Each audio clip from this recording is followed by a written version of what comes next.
నమస్తే అన్న. హాయ్ నమస్తే. ఎలక్షన్స్ వస్తున్నాయి కదా ఏపీలో. నెక్స్ట్ ఎవరు సీఎం అవుతారు అనుకుంటున్నారు? In my prospective Jaganmohan Reddy. ఎందుకు జగన్ గారు? జగన్ గారు ఎందుకంటే ప్రజెంట్ చంద్రబాబుకి అంత లాస్ట్ టైం దాకా ఏం చెప్పాడంటే జగన్మోహన్ రెడ్డి దొంగ దొంగ అని చెప్పాడు. ఇప్పుడు తను కూడా జైలుకి వెళ్ళాడు. So both are same right. అందుకని జగన్మోహన్ రెడ్డి ఫేవర్ బాగుంది కాబట్టి in my prospective Jaganmohan Reddy. అంటే జగన్ గారు 5.5 సంవత్సరాలు 4.5 సంవత్సరాలు పాలన చూశారు కదా, ఎలా అనిపించింది? గుడ్. మరి హై ఏం కాదు, లో ఏం కాదు, గుడ్ అన్నట్టు. అంటే అంత ఆయన చెప్పిన అన్నీ చేయలేకపోయాడు, కొన్ని చేశాడు అన్నట్టు. అందుకని ఇట్స్ ఓకే. మెయిన్ రీజన్ ఏంటంటే సంక్షేమం అన్నట్టు. అంటే ఫర్ సపోజ్ మనకి ప్రతి సంవత్సరం 10,000 15,000 డబ్బులు వచ్చి సడన్గా నెక్స్ట్ ఇయర్ రావంటే దాన్ని ఎవరు తీసుకోరు కదా. అందుకని జగన్మోహన్ రెడ్డి గెలిచే అవకాశం ఉంది. ఎందుకంటే వీళ్ళు అదీగాక టీడీపీ వాళ్ళ ప్రభుత్వం ఏంటంటే మేము ఇస్తానని చెప్పట్లేదు, ఇవ్వలేదని చెప్పట్లేదు. అందుకని లాస్ట్ టైం వాళ్ళు చెప్పింది ఏంటంటే సంక్షేమం వల్ల డబ్బులు ఎక్కువ ఖర్చు అయిపోతున్నాయి, ఏపీ శ్రీలంక అవుతుందని చెప్పారు. దాన్ని కంపేర్ చేసుకొని ఆటోలోళ్ళు, ఈ పనిచేసే వాళ్ళు, రైతులు జగన్మోహన్ రెడ్డికి ఓటు వేసే అవకాశం చాలా ఉంది. ఇంకొకటి జగన్ గారు అదే ఏవైతే పథకాలు ఇస్తున్నారో, అంటే మరో శ్రీలంక అయిపోతుందని టీడీపీ వాళ్ళు అంటున్నారు కదా, సో వాళ్ళే కొత్తగా పథకాలు కూడా అనౌన్స్ చేశారు. దాని గురించి అదే ఇక్కడ కొంచెం క్లమ్జీగా ఉంది అన్నట్టు. వాళ్ళు లాస్ట్ టైం మొత్తం శ్రీలంక అని మళ్ళీ వీళ్ళే ఉచిత బస్సు అంటున్నారు. అట్ ద సేమ్ టైం మళ్ళీ 3 రాజధానులు కూడా అంటున్నారు కదా. ఆర్థిక క్యాపిటల్ అంటున్నారు, జ్యుడిషియల్ అంటున్నారు. సేమ్ జగన్ ఏదైతే చెప్పాడో చంద్రబాబు అదే మొన్న అనౌన్స్ చేశాడు లాస్ట్ 10 days బ్యాక్. అందుకని అదే ఈక్వల్ చేసుకొని జగన్మోహన్ రెడ్డికి పక్కన తిరిగే అవకాశం ఎక్కువ ఉంది అన్నట్టు. ఎందుకంటే అది కాక తన వ్యతిరేక ఓటు చీలేది రేపు చీలితే షర్మిలకి చీలుతుంది. లాస్ట్ టైం దాకా ఉంది ఎవరు, ఇద్దరు ఉన్నారు, 2 పార్టీలు. ఒకటి వైఎస్ఆర్ ఉంది, చంద్రబాబు అన్నాడు. సో వ్యతిరేక ఓటు ఎవరికి చెల్లాలి? చంద్రబాబు చెల్లాలి. ఇప్పుడు రీసెంట్గా షర్మిల వచ్చింది. ఇప్పుడు షర్మిల గారు ఎక్కువగా నెగిటివ్ కామెంట్స్ చేస్తున్నారు జగన్ గారి గురించి.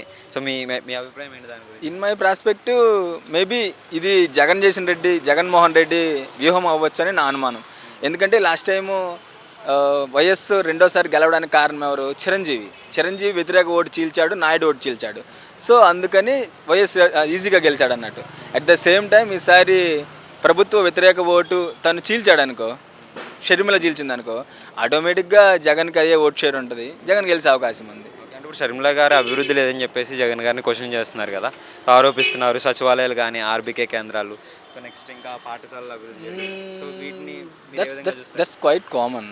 అది ఎవరైనా అపోజిషన్ అనేవాళ్ళు ఆటోమేటిక్గా తిడతారు. అది సార్ మంచి చేసినా తిడతారు, చెడు చేసినా తిడతారు అన్నట్టు. ఇన్ మై ప్రాస్పెక్టివ్ వాళ్ళు ప్రాస్పెక్టివ్ని చేంజ్ చేస్తూ ఉంటారు అన్నట్టు.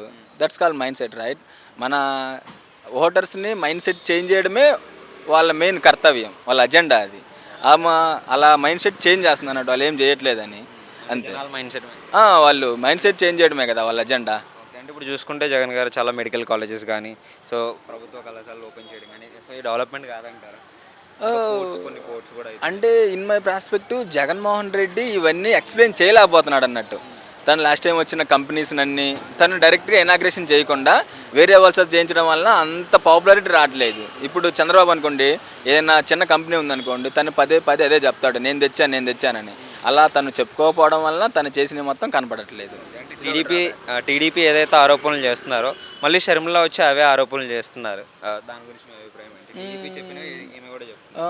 ఎవరు చెప్పినా అదే కదా, వాళ్ళు చెప్పినా అదే, వీళ్ళు చెప్పినా అదే. నెగిటివ్ని వీళ్ళు ఎక్కువ స్ప్రెడ్ చేస్తున్నారు జగన్మోహన్ రెడ్డి మీద. తన బ్యాక్ డ్రాప్ ఏంటంటే ఆ నెగిటివ్ని ఓవర్కమ్ చేయలేకపోతున్నాడు జగన్మోహన్ రెడ్డి. బట్ స్టిల్ ఆ ఫేవర్ ఉంటుంది కదా, ఓట్ల ఫేవర్, ఆ ఫేవర్ వచ్చినప్పుడు జగన్మోహన్ రెడ్డి హైకి వస్తాడనేది మా ఉద్దేశం అన్నట్టు.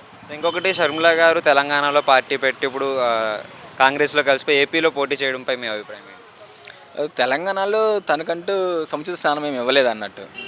మేబీ ఇక్కడ తెలంగాణలో ఆంధ్రాలో కాంగ్రెస్ పెట్టినప్పుడు ఆటోమేటిక్గా తన ఓట్ షేర్ అంటే ఇక్కడ కూడా తెలంగాణలో ఉంటుంది కదా, తను ఇక్కడ లేకపోవడము, ఇక్కడ రావడం కొంచెం వివాదాస్పదంగా ఉంది, సందేహాస్పదంగా కూడా ఉంది అన్నట్టు. మొత్తం జగన్ గారికి కొంచెం ఓట్లు చీలుతాయి కదా ఇప్పుడు షర్మిల వచ్చింది కొంచెమైనా సరే. ఇప్పుడు గెలిచేది ఎవరు అనుకున్నారు ఓవరాల్?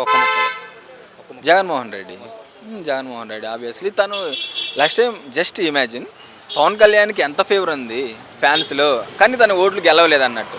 షర్మిలాకి ఎంత ఫేవర్ ఉన్నా కూడా అట్ ద సేమ్ టైం అంతే, ఓట్లు వేరు, రాజకీయం వేరు, సినిమాలు వేరు. అందుకని తనేం అరౌండ్ 10,000 ఓట్ల కంటే ఎక్కువ ఏం చేల్చలేదు. ఆ చేల్చడం వలన జగన్మోహన్ రెడ్డికి ఫెచ్చింగ్ అయింది అన్నట్టు. అవన్నీ తెలుగుదేశం ఓట్లు, జనసేన ఓట్లని మా నమ్మకం తను చీల్చేవి. అందుకని జగన్మోహన్ రెడ్డి గెలుస్తాను.